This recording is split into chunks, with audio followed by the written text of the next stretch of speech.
നമസ്കാരം. സൗത്ത് ആഫ്രിക്കയുമായുള്ള മൂന്നാം T20യിലും ഫ്ലോപ്പ് ആയതിന് പിന്നാലെ വലിയ വിമർശനങ്ങളും പരിഹാസവുമാണ് ഇന്ത്യൻ ഓപ്പണറും വിക്കറ്റ് കീപ്പറുമായ മലയാളി താരം സഞ്ജു സാംസൺ നേരിട്ടുകൊണ്ടിരിക്കുന്നത്. നേരിട്ട രണ്ടാമത്തെ പന്തിൽ തന്നെ അദ്ദേഹത്തെ fast bowler Marco Jansen clean bowled ചെയ്യുകയായിരുന്നു. നേരത്തെ രണ്ടാം T20യിലും സഞ്ജുവിനെ അദ്ദേഹം ബൗൾഡാക്കുകയായിരുന്നു. എന്നാൽ ഈ ഒരു കളിയിലെ പുറത്താകലിന്റെ പേരിൽ സഞ്ജുവിനെ വിമർശിക്കാൻ സാധിക്കില്ല എന്നതാണ് എടുത്തു പറയേണ്ട ഒരു കാര്യം. കാരണം ആ തരത്തിലുള്ള ഒരു ബോളിലാണ് സഞ്ജുവിനെ യാൻസൺ വീഴ്ത്തിയതെന്ന് നമുക്ക് കാണാൻ സാധിക്കും. സഞ്ജുവിന്റെ പുറത്താകൽ എങ്ങനെ സംഭവിച്ചു എന്ന് വിശദമായി നമുക്ക് നോക്കാം. ഇന്ത്യക്ക് വേണ്ടി പതിവ് പോലെ സഞ്ജു സാംസണാണ് ഒരിക്കൽ കൂടി സ്ട്രൈക്ക് നേരിട്ടത്. സൗത്ത് ആഫ്രിക്കയ്ക്കായി ഒരിക്കൽ കൂടി ന്യൂ ബോൾ കൈകാര്യം ചെയ്യാൻ എത്തിയത് മാർക്കോ യാൻസനും. ഒരു ലെങ്ത് ബോളാണ് അദ്ദേഹം ആദ്യം പരീക്ഷിച്ചത്. സഞ്ജു സ്ക്വയർ ലെഗിലാണ് അത് കളിച്ചത്. അത് കേശവ് മഹാരാജിന്റെ കൈകളിലേക്ക് വന്നതോടെ സഞ്ജു സിംഗിൾ വേണ്ട എന്ന് തീരുമാനിക്കുകയായിരുന്നു. അടുത്ത പന്തിലാണ് സഞ്ജു പുറത്തായത്. മിഡിൽ ഓഫ് സ്റ്റെമ്പ് ഭാഗത്തേക്ക് ഗുഡ് ലെങ്ത് ബോളാണ് യാൻസൺ എറിഞ്ഞത്. സഞ്ജു ഇത് പ്രതിരോധിക്കാൻ ബാറ്റ് താഴേക്ക് കൊണ്ടുവന്നപ്പോഴേക്കും വൈകിപ്പോയിരുന്നു. ബാറ്റിനെ ബീറ്റ് ചെയ്ത ബോൾ നേരെ ഓഫ് സ്റ്റെമ്പിലേക്ക് മുകളിൽ പതിക്കുകയും ചെയ്യുകയായിരുന്നു. ഇത് കണ്ട സഞ്ജു ഒരല്പം ഞെട്ടലോടെ നിരാശനായി ക്രീസ് വിടുകയായിരുന്നു. ഈ ബോളിന്റെ യഥാർത്ഥ വേഗത വെറും 87 കിലോമീറ്റർ മാത്രമായിരുന്നു. മാത്രമല്ല ഇത് 33.15 സ്വിങ്ങും ചെയ്യുകയായിരുന്നു.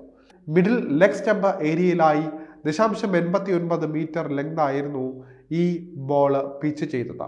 അതുകൊണ്ട് തന്നെ ക്രീസിൽ ഉണ്ടായിരുന്ന സഞ്ജുവിന് അതിനെതിരെ പ്രതികരിക്കാൻ ലഭിച്ച സമയവും വെറും 0.56 സെക്കൻഡുകൾ മാത്രമാണ്.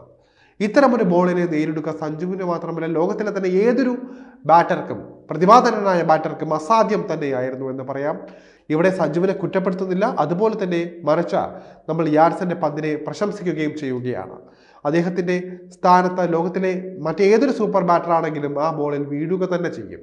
അതുകൊണ്ട് തന്നെ സഞ്ജുവിനെ വീഴ്ത്തിയത് ഒരു വണ്ടർ ബോൾ തന്നെയാണെന്ന് നിസ്സംശയം പറയാൻ സാധിക്കും. സഞ്ജുവിന്റെ കഴിവില്ലായ്മയായിട്ട് ഇവിടെ നമ്മൾ ഇതിനെ വിലയിരുത്തരുത്, മറിച്ച് യാൻസന്റെ ഏറ്റവും മികച്ചൊരു പന്തിനെ നമ്മൾ പ്രശംസിക്കുകയാണ് വേണ്ടത്.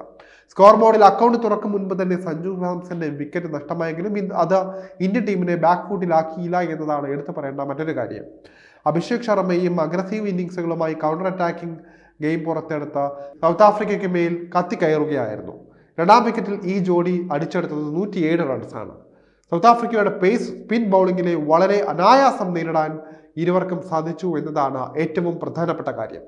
6 വിക്കറ്റിന് 219 റൺസ് എന്ന വലിയ ടോട്ടലാണ് ആദ്യം ബാറ്റ് ചെയ്ത ഇന്ത്യ പടുത്തുയർത്തിയത്. വെറും 51 പന്തുകളിൽ നിന്നായിരുന്നു തിലക് കന്നി സെഞ്ചുറി T20 സെഞ്ചുറി നേടിയത്. 8 4ഉം 7 6ഉം ഉൾപ്പെടെയായിരുന്നു ഇത്.